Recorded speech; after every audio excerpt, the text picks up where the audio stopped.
In today's tutorial, let's learn how to do the woven plaid blanket, another free pattern available by Yarnspirations.com.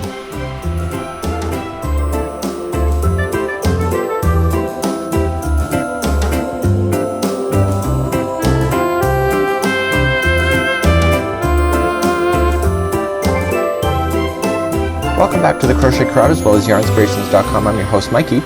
Today we're going to work on the woven plaid blanket. This is a really simple idea and we're going to be making some mesh work and then we're going to be using some yarn strands in order to weave through to create a plaid looking project. It's actually really quite neat in order to do.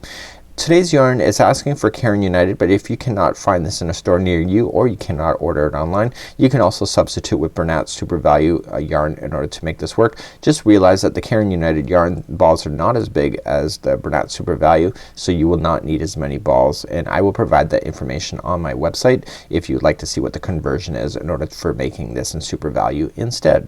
So let me tell you a little bit more about this patterning and how it's going to work for today. So today's patterning is all about making the mesh, and the mesh is actually what is holding all of the yarn strands that are coming down through.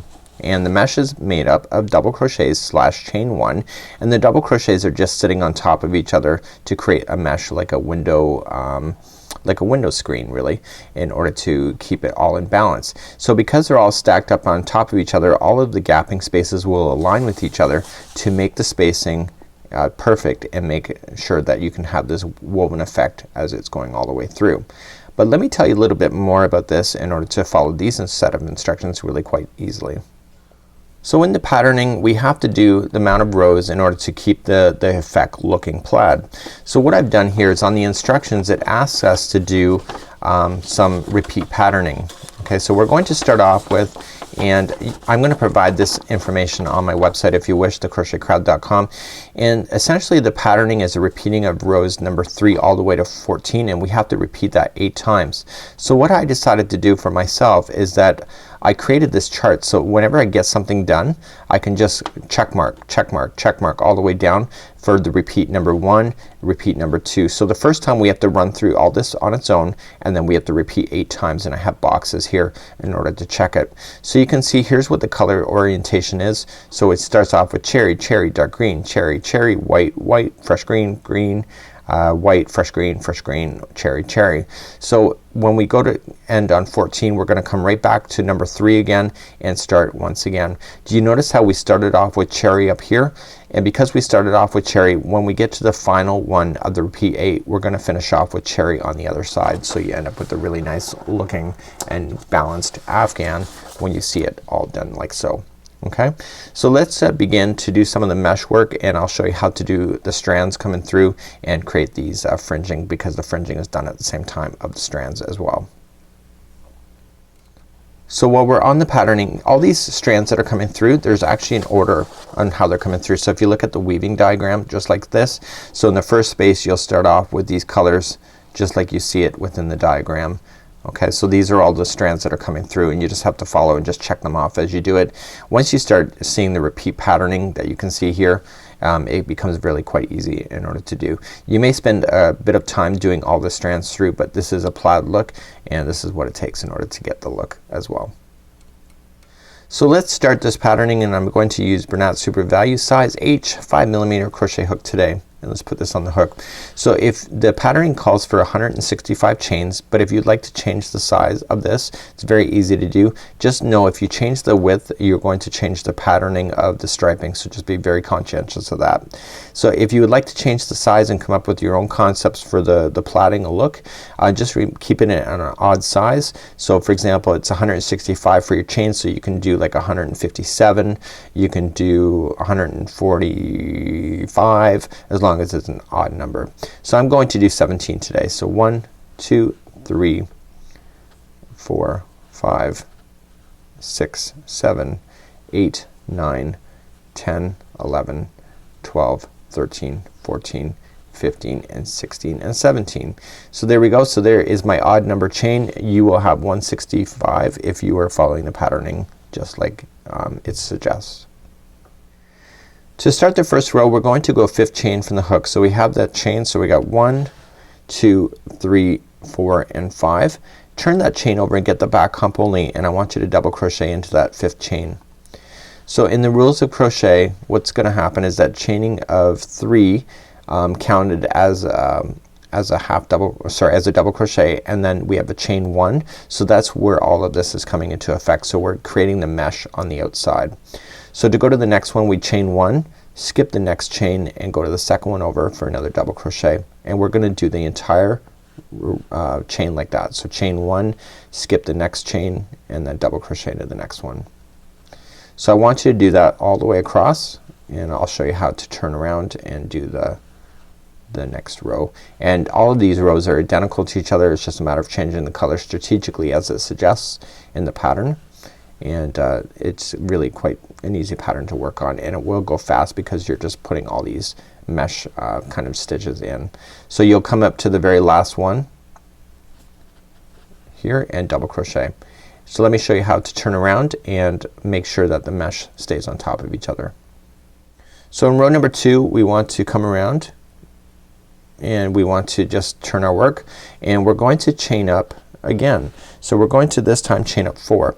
So this counts as a double crochet and a chain 1. So 1, 2, 3, and 4. And we're going to half double crochet right, or sorry, we're going to double crochet right in the top of the other double crochet, followed by a chain 1. And then we double crochet right into the next double crochet, followed by a chain 1. Okay, double crochet into the next one,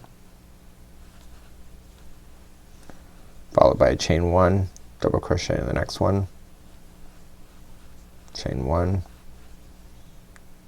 double crochet in the next one, and you're gonna do that all the way across. That's how easy this patterning is. When you come up to the edge, remember that you do have 4 chains here, so you're gonna chain 1. You wanna come up to the 3rd one. So 1, 2, 3. You gotta make sure you have this extra one left over because that is considered your chain 1. Okay, so when you turn your work, it's just like what you did, and all of these double crochets should sit on top of each other. When I come back, I'm gonna show you how to change colors, and I'll show you how to do that next. So whenever you have to change a color, what I would recommend is cut your yarn just like so, and just yarn over and pull through.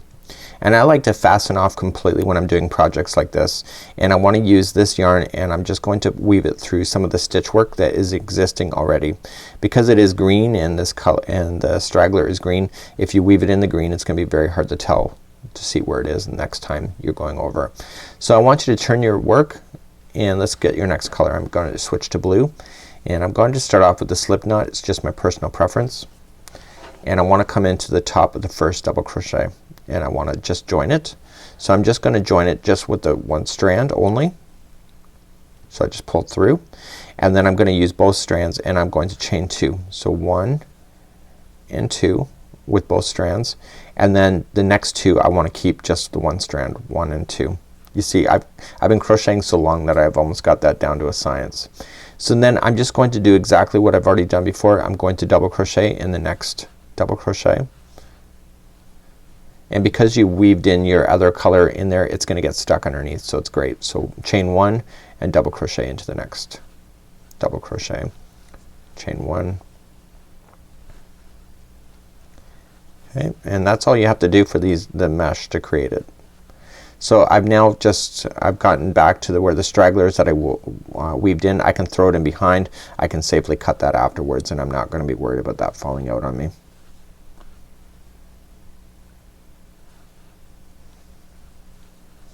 So I just keep on going to the end. Remember, it's how you finish the end which makes the world of difference. So chain 1, there's 4 chains here. Make sure you come to the 3rd one. There should be a chain 1 that you don't touch. And I'm going to turn my work and show you one more time. So turn your work, chain 4, 1, 2, 3, 4, come into the first double crochet, chain 1, next one. So I'm going to then show you how to do the strands next. So you're gonna do the whole project. Just follow the color schemes that it's asking you to do for going in the horizontal direction that you're doing right now, and then I'm gonna show you how to do the strand work right after this. So just when you get to the end, make sure you skip over, go to that 3rd one only, and I'm going to fasten off. So once you're done completely, Just gonna trim my yarn, and I'm just gonna weave in the ends. So we did a plaid tad Bernat blanket where there is no fringe, but this one does have fringe, and because of that it has a little bit of a different look, and I think it's kind of nicer in my opinion, but it's up to you. You are the creator. You can do what you like for yourself. So I've just I'll weave that in. See, this was already weaved in from my last one. So you can trim that, and then of course you can trim that one that you just finished off as well. And let's begin to do the strand work next. So we're now ready to apply the strands. So you're gonna have the whole thing all crocheted up, and now it's time to put the strands through. So going on page number 2 of the instructions, you'll see here is the instructions as the strands coming down is if you were to do it. Okay, so what I'm gonna show you next is how to make these strands. This will be a little bit labor intensive, I'm not gonna lie to you, just to getting prepped, and it's up to you in order to make this really work, but it's really not hard. It's just a matter of just a little bit of time. So we're gonna be cutting lengths of 96 inches. Okay, and it says take 3 strands together and then thread them onto a darning needle to begin the lower edge. If you don't have a darning needle, it's not a big deal in this particular case. So what you're gonna do, and what I would do, is that you're going to take 3 strands at one time. So if you have extra balls of the same color, you can just grab all 3 and just measure out 96 inches and then just cut it. So then you have 3 done at the same time. So I would do something like that. Okay, so in this case, because it is a tutorial, I'm going to just kind of wing it. So once I get one done, what I technically do is that I would just grab the one that's already cut, and I will feed it from the yarn ball, and I will keep pulling until both strands are the same.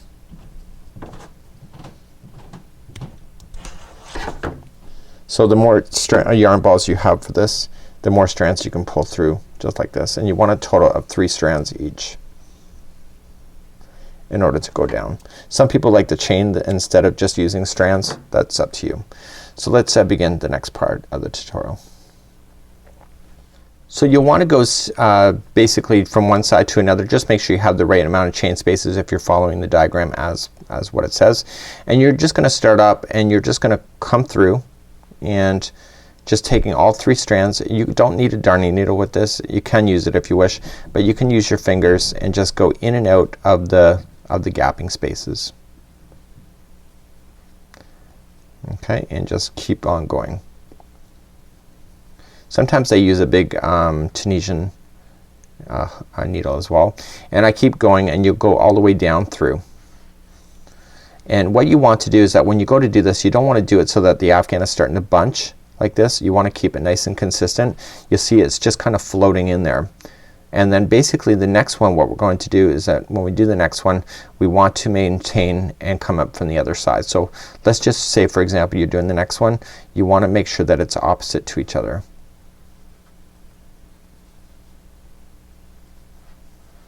Okay, so the next one, it'll be like so.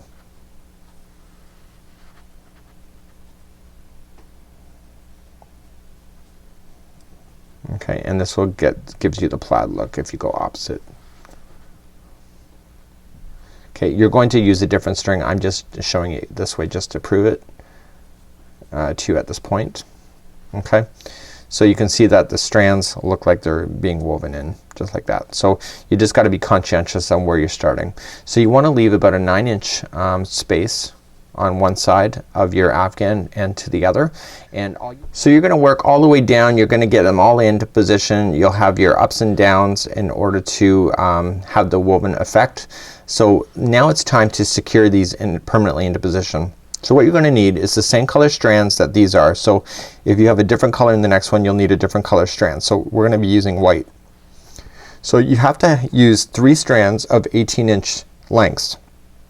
Okay, and you want to fold that in half just like that. So you're going to come into the very end like so, and you're going to fasten it around. So go right into the corner, or go right into the space and pull through, but stop. What I want you to do is with this new loop like so, I want you to not only grab the yarn that is part of that strand, but I want you to grab the 3 that are part of the woven effect, and I want you to put it right through this loop like so. Be gentle about it, and this is going to lock that strand going across and the fringe together as if it's one. So it looks like that the fringe is actually part of it, which it is in some way. So let me review again. So here's the other side. So I want to grab another group of 18 inches. So there's 3 strands there, and I want to use my darning needle, or sorry, my crochet hook, and pull through.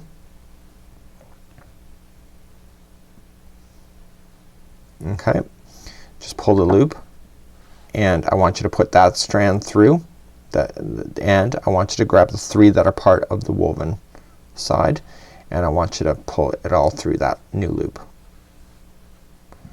Oh, I've got to make sure I stay to the outside on this. And so that will keep the strands relatively snug with each other as it's going all the way across, plus you'll have some really awesome effects when it comes to doing all your fringe work, just like so. So that would be how you do it.